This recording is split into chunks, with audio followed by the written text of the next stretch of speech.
Kee Eng and I grew up in the same Florida city, just a few miles apart, but his Chinese American world could have been light years away from mine in racially segregated Jacksonville, Florida.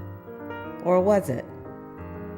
Interesting things occur when you start to explore each other's cultures, the things we hold dear, and each other's lives, one-on-one. But within that community, we were very isolated to a large degree, and not many people had cars, and you had to use buses, and then of course we were restricted in where we could go because of the Jim Crow laws. What was it like for you growing up then? Well, it's funny. You look back at our differences, and they're really not that much of a difference. I grew up in, I guess it would be the Murray Hill section on the Riverside, west side, near west side of Jacksonville. And we rode buses a lot too. My mother going to work every day would ride the bus, and I would catch buses going into downtown. And for another reason, economics. It was my parents were at the time building up a small Chinese restaurant in Jacksonville, so they didn't have maybe the financial wherewithal to buy cars, all that on a regular basis. So I grew up riding buses a lot. But I remember the excitement we had when my father first, bought his Chevrolet. Oh, really? So, oh, yeah. How old were you then? Oh, I think I was about 6 years old, and I remember him taking us out to the drive-ins. Right. That was a big thing to do back then, was to go to the drive-ins and then go in our business in Jacksonville, our restaurant business. And I remember it was a big Navy town, so we have a lot of people coming in and out in the service to eat dinners and all that. And I remember one time there was an African American gentleman came in with some Caucasian people, and to sit down and eat. And I remember, I guess I must have been about, 10 years old at the time, 10, 11 years old. And I remember how it was my father or my uncle, whoever was in the dining room, had to go up and let them know that they could not serve the group there because there was an African American gentleman there, and the laws did not permit that. In that, the restaurant could be sanctioned for serving African Americans in the dining room. I just remember kind of like just my disbelief that could really happen. Traveling throughout the South, we never lived in or checked into, say, a Holiday Inn or a motel. We always stayed with Chinese families. We always ate in Chinese restaurants because you can never tell whether or not we'd be served anywhere in our travels throughout the South. Seeing people, I think, don't necessarily think about that because I think the perception is, well, Chinese Americans are just very clannish and they just stay together and don't want to associate with other groups. Well, there was maybe some truth to that, quite honestly, maybe up north, but I think in the South, just for your own self-survival and the fact that you did not want to run into a confrontation, it was easier just to stay with your own kind, so to speak. Yeah. And I don't remember people talking too much, at least not, in my household, about people of Asian descent. Otherwise, it was just sort of, people were there and there was a store, and I think there was another little grocery store or something, but it was like a shadowy presence. And I'm just wondering, if that was because of living in the South where we were, and it may have been different in the North, or if African Americans and Asian Americans, or Chinese Americans in this case, tend to have this shadowy relationship. Yeah, I think so. I think that's probably a true statement.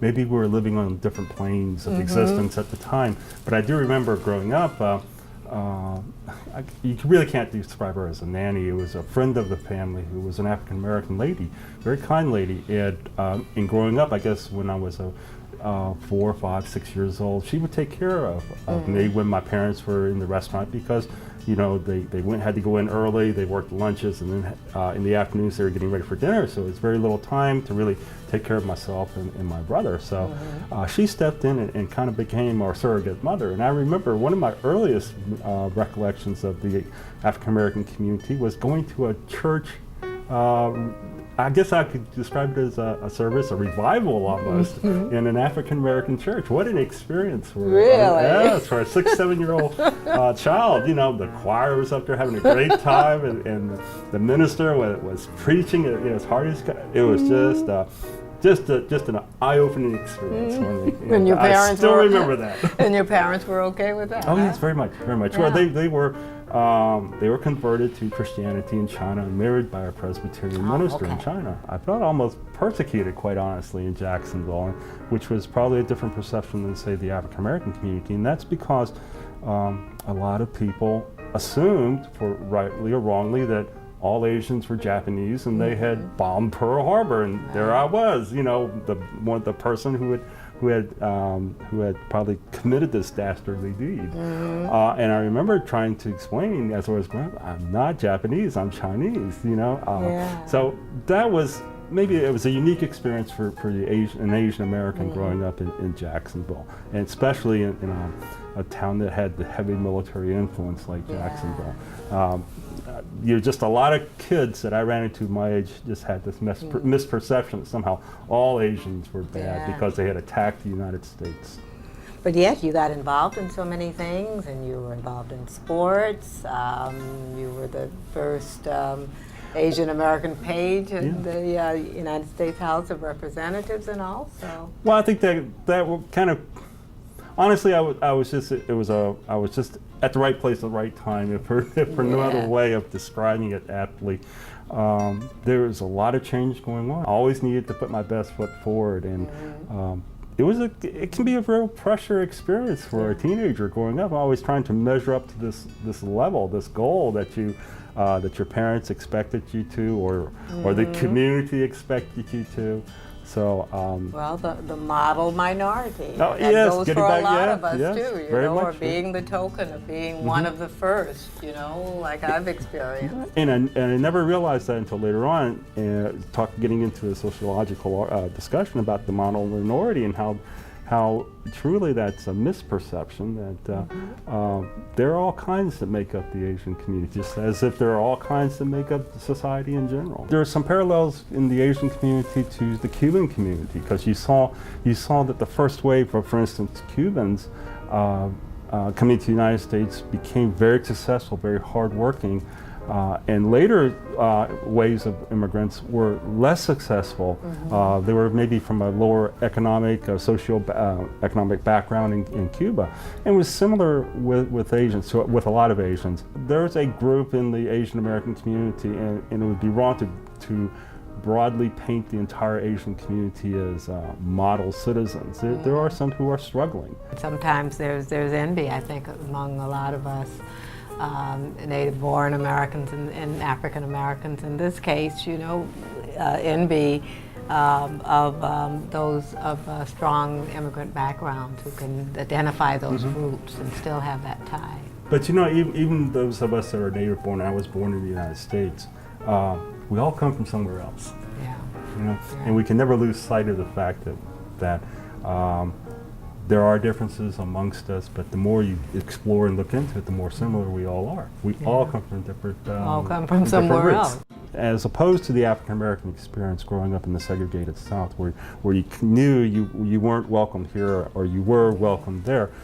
I felt as a Chinese or Asian American growing up in the segregated South, I really didn't know where I was welcomed and where I wasn't welcome. There was a lot of confusion and I guess disconcerting feelings at times, whether or not there was an acceptance there. What interests me is the fact that no matter, as I've discovered with the research and doing diversity workshops and all that, no matter what culture you talk about, there always seems to be a name, and a negative name to some degree, for people who cross cultures, who move out of their comfort zone to the other. And within the African American culture, we've had it for a long time. Oreo, black on the outside, white on the inside. Then I met this guy from who is Puerto Rican, actually, and we were doing a session there. Oh yeah, it's coconut. brown on the outside, white on the inside. And then lo and behold, some years later, I met an Asian American. Oh yeah, we have that too. Yellow on the outside, white on Our the famous inside. banana. Our famous banana, yeah. So I guess you find it, I'm sure the Native Americans have something similar too. Exactly, and it all goes back to the fact that we think we have differences among us, but in fact, we're all come from similar experiences.